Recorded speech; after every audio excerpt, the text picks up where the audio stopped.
ฮัลโหลสบายดีพี่เอฟซีทุกคนเลยเนาะมือนี้ก็มาพบกับน้องฟ้าสาวลาวอีกทุกคนมือนี้น่ะฟ้าจะมา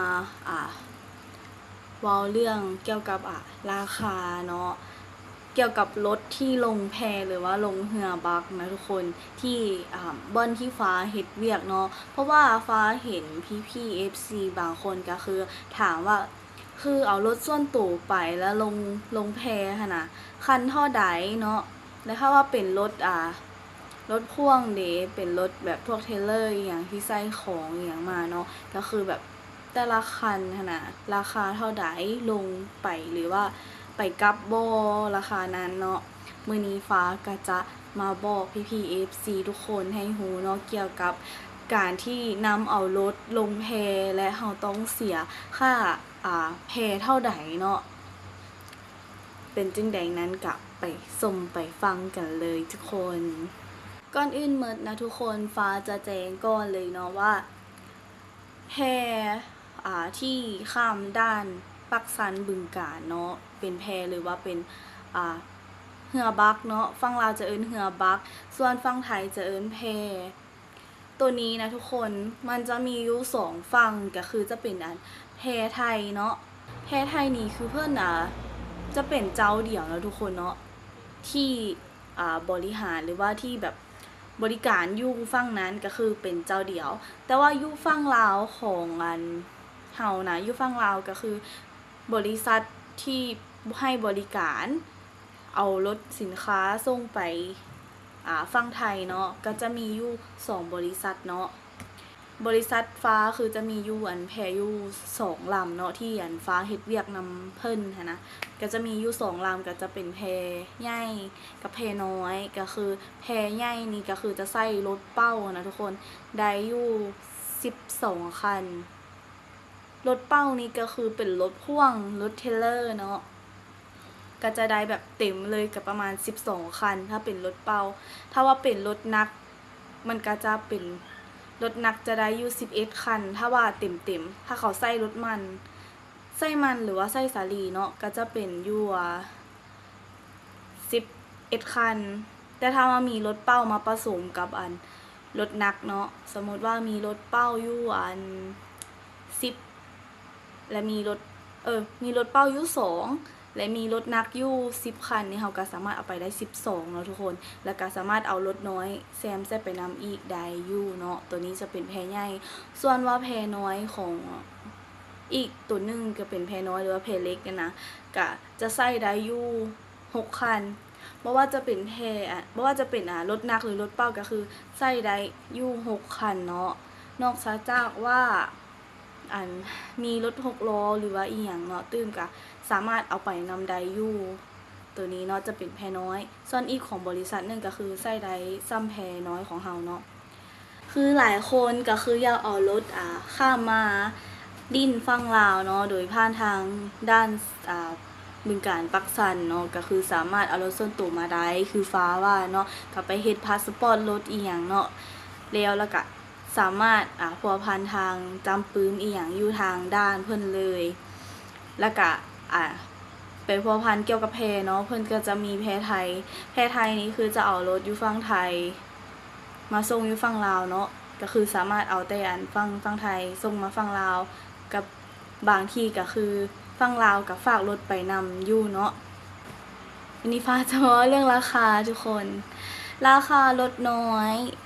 รถ4ล้อเนาะรถ4ล้อที่เป็นรถส่วนตัวเป็นรถกระบะรถเก๋งรถอีหยังต่างๆที่เป็น4ล้อเนาะตัวนี้คือทางเฮาจะเก็บอยู่คันละ500บาทจะเก็บเป็นเงินบาทหรือว่าสะดวกจ่ายเงินกีบเฮากะคูณตามเลทเนาะทุกคนเนาะจะเป็นเลทเงินแต่ว่าส่วนหลายก็จะเก็บเป็นเงินบาทเลยฮายูดานเนาะรถน้อยก็คือคันละ500บาทส่วนรถ6ล้อก็คือจะเป็นรถ6ล้อเป้านี่เขาจะเก็บอยู่700นะทุกคนเนาะส่วนว่า6ล้อหนักก็จะเป็น1,200ตัวนี้จะเป็น1,200ก็คือใส่เพื่อนบางคนเพิ่นก็จะใส่แบบเครื่องทะเลบ่ใส่โตยางใส่อีหยังมาเนาะหรือว่าเครื่อง รวมเครื่องเบตเตอร์เลสอีหยังต่างๆเพิ่นก็จะใส่รถ6ล้อมาตัวนี้ก็จะเป็นราคารถหนักกับรถเป้าของ6ล้อเนาะอ้อฟ้าลืมเว้าไปคือรถส่วนตัวนะทุกคนรถ4ล้อนะถ้าว่ามีเครื่องเนาะเครื่องใส่คือแบบบางคันเพิ่นจะใส่แบบต่อยางเพิ่นก็จะมักเอาใส่รถ4ล้อมาก็จะเป็นต่อยางบ่เป็นใส่ป่าเนาะป่าน้อยป่าใหญ่อย่างที่แบบเพิ่นเอาข้ามมาหั่นนะหรือว่าใส่เครื่องอีหยังต่างๆที่หลังกระบะเนาะตัวนี้พวกเราจะเก็บอยู่คันละ600เลยเนาะทุกคนเนาะเมื่อกี้ฟ้าเว้าตัวรถ4ล้อแล้วก็รถ6ล้อเนาะและก็ต่อไปจะเป็นรถ10ล้อทุกคนรถ10ล้อนี่นะก็คือเป็นรถเป้าเนาะก็จะเก็บอยู่800บาทถ้าว่าเป็นรถหนักก็จะเก็บอยู่ 1,300 บาทส่วนหลายรถ10ล้อนี่ฟ้าก็จะเห็นพวกคือเพิ่นเอามาแหละก็บางเทื่อก็เป็นเครื่องรวมเนาะเป็นเบตเตอร์เลสแล้วก็ผลไม้มากมายคือเพิ่นเอามาแต่ฟังพุ่นเนาะแล้วก็บางคนก็คือจะเอาUnilever ก็เป็นพวกเครื่องใช้อีหยังต่างๆเนาะที่เอานำเข้ามาเพื่อจะใส่รถ10ล้อ10ล้อเป้าก็800ส่วนว่า10ล้อหนักก็ 1,300 ต่อไปก็จะเป็นรถ12ล้อทุกคน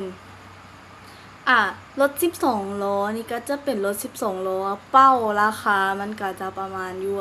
บ่ประมาณก็คือราคาปกติก็ 1,100 บาทเลยเนาะ12ล้อเป้าคือเสียลงแพก็คือ 1,100 บาทส่วนว่า12ล้อนักก็จะเป็น 1,700 บาทเนาะทุกคนส่วนรถเทรลเลอร์นะทุกคนเนาะเทรลเลอร์หรือว่ารถพ่วงเทรลเลอร์นี่ก็จะเป็นมีเทรลเลอร์นักกับเทรลเลอร์เป้าพ่วงก็เป็นพ่วงนักพ่วงเป้าเนาะแล้วก็จะเป็นพวกรถตู้คอนเทนเนอร์นักคอนเทนเนอร์เป้าตัวนี้เขาจะรวมเป็นในรถเทรลเลอร์เลยเนาะก็คือรถ22ล้อรถ22ล้อนี่ก็คือจะเก็บอยู่รถเป้านี่ก็คือจะเก็บอยู่คันละ 1,300 บาทส่วนว่ารถหนักเนาะรถหนักที่เป็นรถพ่วงเป็นรถเทรลเลอร์หรือว่ารถตู้คอนเทนเนอร์เนาะตัวนี้ก็จะเก็บเป็นอยู่ 2,000 บาทถ้าว่าเพิ่นเป็นรถหนักพวกเราจะเก็บอยู่ 2,000 ส่วนเป็นรถเป้าจะเก็บอยู่ 1,300 เนาะทุกคนตัวนี้ก็จะเป็นราคาของรถที่ลงแพลาวไปเนาะก็คือลงแพลาวแล้วก็ข้ามไปฝั่งไทยเนาะทุกคนแต่ว่าก็ยังมีหลายกรณีเนาะทุกคนคือบางเทื่อนะรถอยู่ฝั่งลาวเนาะมันหลายหรือว่าเฮาเวลาที่เฮาไปแล้วสินะรถมันเหลือรถเป้าอยู่ประมาณคันนึงหรือ2คันนะคือเป็นหอบแรงเฮาก็สามารถฝากไปนำแพไทยได้แพไทยนี่บางเทื่อเพิ่นจะมาหอบแรงหรือว่าหอบสวยเวลาที่เฮารถบ่มีหลายเนาะก็สามารถขอฝากเพิ่นไปได้เลยก็คือฝั่งลาวก็คือกันเวลาที่รถฝั่งลาวแพเฮาเนาะแพลาวไปส่งรถอยู่ฝั่งไทยและทางไทยเพิ่นเอารถมาคือแบบมันเหลือประมาณคัน2คันคือแบบมันเต็มแพเพิ่นแล้วนะและมันเหลือหรือว่ารถน้อยมาอย่างนะเพิ่นก็จะมาฝากแพลาวราคาฝากก็จะคือกันทุกคน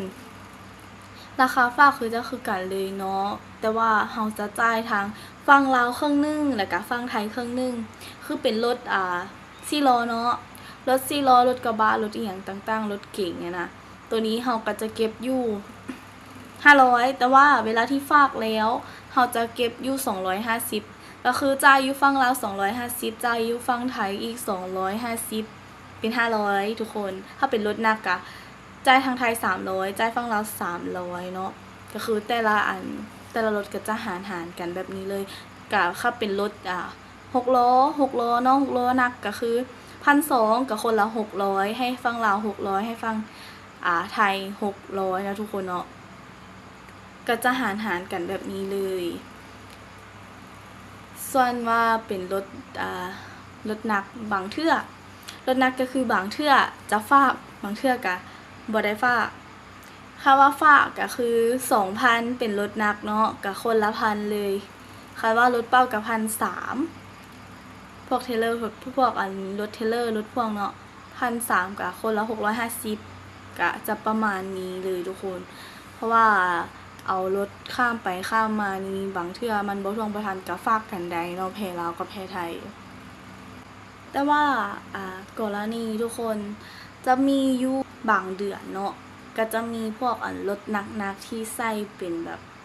รถง่ายๆค่ะนะก็คือจะเป็นรถหางเบสจะเป็น3เพลาวอ4เพลา5เพลา6เพลาสิเนาะตัวนั้นก็คือจะเป็นราคาพิเศษอีกต่างหากเนาะทุกคนเนาะมันจะแตกต่างจากรถปกติที่ข้ามแต่ว่าส่วนน้อยดอกที่จะมีรถแบบนั้นค่ะว่าเป็นคือ6เพลานักเนาะพวกเขาก็จะเก็บอยู่15,000นี่แหละเพราะหัวหน้าเขาจะเก็บประมาณนี้เพราะว่าเป็นรถที่แบบหลายๆตีนเป็นรถหางไฮดรอลิกอย่างเงี้ยที่เป็นยาวๆนะก็จะเป็นราคาหนึ่งอีกเนาะทุกคนเนาะแล้วก็ต้องได้เบิ่งลักษณะว่าเพิ่นใส่หยังมามันนักส่ำใดและมันแพเฮามันใส่ได้แท้บ่เพราะว่ารถนั้นก็คือยาวขนาดเลยทุกคนรถหางไฮดรอลิกเนาะมันก็จะยาวเลยอันนี้ก็เคยลงแพฟ้าอยู่แต่ว่าราคาคือเพิ่นจะอิงตามเบิ่งเครื่องเนาะแล้วก็เบิ่งตามว่ามันเฮาสามารถเอาไปได้บ่และอีกรถอันนึงที่ฟังลาวเอาข้ามไปไทยเนาะกับบางเทื่อก็จะเป็นเนียนรถไม้นำทุกคนรถไม้นี่คือเฮาจะเก็บราคาต่างหากเนาะรถไม้ถ้าเป็น12ล้อตัวนี้เฮาก็จะเก็บอยู่ 4,000 รถหนักเนาะถ้าว่าเป็นรถเทรลเลอร์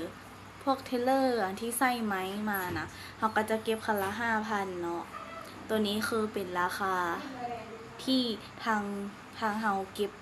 นำกันเนาะก็คือ2บริษัทจะเก็บราคาเดียวกันเพราะว่าตัวนี้มันผ่านข้อตกลงอีหยังทางแข่งอีหยังออกมาแล้วทุกคนเนาะตัวนี้เพิ่นประชุมกันแล้วก็คือเป็นราคานี้เอกสารกันก็คือจะเป็นราคานี้เนาะถ้าว่าพี่ๆ FC ท่านใดอยากมาก็คือสามารถไปพัวพันทางแพไทยหรือว่าแพลาวได้แล้วจะมีอีกบางเทื่อทุกคนคือช่วงนี้เป็นหน้ามันแม่นบ่ช่วงนี้เป็นหน้ามันหรือว่าช่วงนี้มันเป็นหน้ามันช่วงสาลีเนาะทุกคนเนาะก็มันจะมีรถตลอดช่วงนี้จนฮอดแรงก็ส่วนน้อยเลยที่จะบ่มีส่วนหลายก็คือเดี๋ยวนี้ก็เอาไปเนาะรถก็จะเป็นรถหนักเขาจะเอารถหนักฟาวเอาขึ้นแพแล้วก็ไปส่งเพราะว่ามันรถมันหลายนะทุกคนเขาก็ต้องได้ฟาวจัดลงแพแล้วก็ไปส่งอยู่ฝั่งไทยแล้วก็กลับมาเอาอีกเนาะส่วนรถน้อยที่บางเทื่อเนาะเพิ่นฟาวเขาก็จะฝากแพไทยไปเลยเพราะว่าแพไทยเขาเอารถเป้าเนาะรถเป้ามาส่งอยู่ฝั่งลาวหรือว่าเป็นรถสินค้าอีหยังเนาะแล้วเขาก็จะตีเป้ากลับไปดิเขาก็สามารถเอารถน้อยฝากไปน้ำแพไทยได้เลยเนาะทุกคนมันจะเป็นการดีต่อลูกค้าเพราะว่าเราจะต้องได้ส่งลูกค้าให้ท่วงทันนะคือคันว่าไปน้ำแพมันก็คือว่าเลยเนาะเราใส่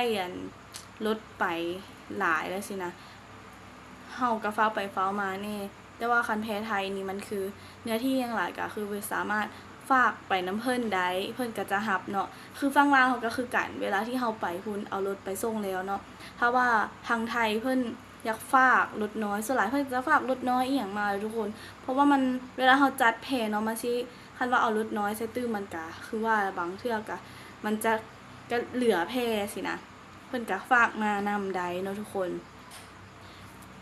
แต่กรณีที่ช่วงที่บ่ได้มีรถมันช่วงที่มันบ่แม่นยามหรือว่าเป็นฤดูกาลของมันของสาลีเนาะก็จะแตกต่างออกไปอีกเพราะว่าแพนี่จะมีหอบคือเวลาที่เขาลูกค้าเนาะเวลาที่ลูกค้าคือเพิ่นอยากข้ามไปฝั่งพุ้นเนาะไปฝั่งไทยหรือว่าข้ามมาฝั่งลาวตัวนี้เฮาจะเป็นไล่ราคาเหมาถ้าว่าคันเดียวเนาะหรือว่า2คันเฮาบ่สามารถออกได้เด้เพราะว่าแพน้อยฟ้านี่คือประมาณ3-4คัน4คันนี่ก็คือ4คันก็ออกคันรถเป้า4คันก็ยากๆนิดนึงเนาะทุกคนเนาะถ้าแบบสิออกไปมันก็คือว่าอะไรเฮาละดันน้ำขึ้นเนี่ยมันก็เสียน้ำมันอย่างก็คือหลายพอสมควรอยู่เนาะทุกคน อีกอย่างมันก็เป็นรถเป้าพร้อม แต่ว่าถ้าว่ากรณีที่บ่มีรถเนาะมีรถอยู่คันเดียว หรือว่ารถน้อยนะคันเดียวหรือว่า2คันรถส่วนตัวนี้จะเป็นราคาเหมาเลยก็คือ 5,000คือเหมาแพไปฟังพุ้นเนาะหรือว่าบางคนก็จะเหมาจากฝั่งไทยมาฝั่งลาวเนาะก็คือราคา 5,000 บาทเนาะทุกคน ตัวนี้ก็คือมีแต่ไปได้ทุกคนบ่ได้แบบไปรวมไปกับนี่ก็บ่แม่นเนาะคือราคาที่ฟ้าเว้ามาทั้งหมดก็คือมีแต่ไปแต่เวลาค่ะกลับก็คือจ่ายอีกต่างหากเนาะราคาจะประมาณนี้เลยทุกคนคือลดน้อยคันว่าเฮาไปเนาะข้ามไปฝั่งลาวคือพี่ FC อยากข้ามมาฝั่งลาวก็คือเสียอยู่คันละ500 บาทถ้าว่าไปกลับก็ 1,000 บาทเนาะเฉพาะลงแพบ่ได้รวมค่าเสียปั๊มปื้มหรืออีหยังต่างๆเนาะอันนี้ก็คือเฉพาะค่าแพที่ข้ามไปฟังคุณแล้วก็กลับมาเนาะจะราคาประมาณนั้นเลยทุกคนผู้ใดที่สนใจอยากข้ามมาลีนอยู่ฟังลาวหรือว่าอยากลองมาเอารถลงนั่งน้ำแพมาเนาะก็สามารถเอาลงมาได้ทุกคนราคากะธรรมดาเนาะเพราะว่ามันจะเป็นราคานี้อยู่แล้วนะทุกคนแต่ว่าช่วงนี้ก็คือว่าเลยมันกะเฮายังเฮ็ดน้ำแพอยู่เนาะเฮายังข้ามน้ำโดยการใช้แพข้ามไปข้ามมาเฮายังบ่ทันได้เพราะว่าปักสันยังบ่ทันได้มีขัวคือมีแต่ว่ายังบ่ทันแล้วเทื่อเนาะทุกคนเนาะก็คือยังใช้บริการน้ำแพอยู่เนาะทุกคนผู้ใดFC ท่านใดหรือว่าพี่ FC ที่อยากข้ามมาก็สามารถข้ามมาได้ด้วยทุกคนกะทางฟ้ากะยินดีต้อนรับเนาะเพราะว่ามากะลองมาเบิ่งหรือว่าผู้ใดที่ยังบ่เคยแบบล่องแพมาไปมาเนาะก็สามารถมาได้มันก็บ่ได้เป็นตายานปานนั้นทุกคนเพราะว่าเฮาก็เอารถขึ้นแพแล้วก็นั่งมาเนาะก็สามารถมาได้เนาะทุกคนเนาะคลิปนี้ฟ้าก็จะจบคลิปเพียงเท่านี้เนาะถ้าว่าพี่ FC ท่านใดอยากกดไลค์กดแชร์ก็สามารถกดได้เนาะหรือว่าอยากคอมเมนต์อยากให้ฟ้าเฮ็ดคลิปใดออกมาก็สามารถคอมเมนต์ได้เลยโดยทุกคนมื้อนี้ฟ้าก็จะจบคลิปเพียงเท่านี้มื้อนี้ลาไปก่อนเด้อทุกคนบ๊ายบายไว้คลิปหน้าฟ้าจะมาเฮ็ดคลิปเด็ดลงมากับฝากพี่ FC ทุกคนติดตามฟ้าในเด้อแล้วก็ขอบใจที่พี่ FC ซัพพอร์ตมาตลอดเนาะซัพพอร์ตซ่องน้อยๆของน้องฟ้าเนาะวันนี้ฟ้าก็ลาไปก่อนเด้อบ๊ายบาย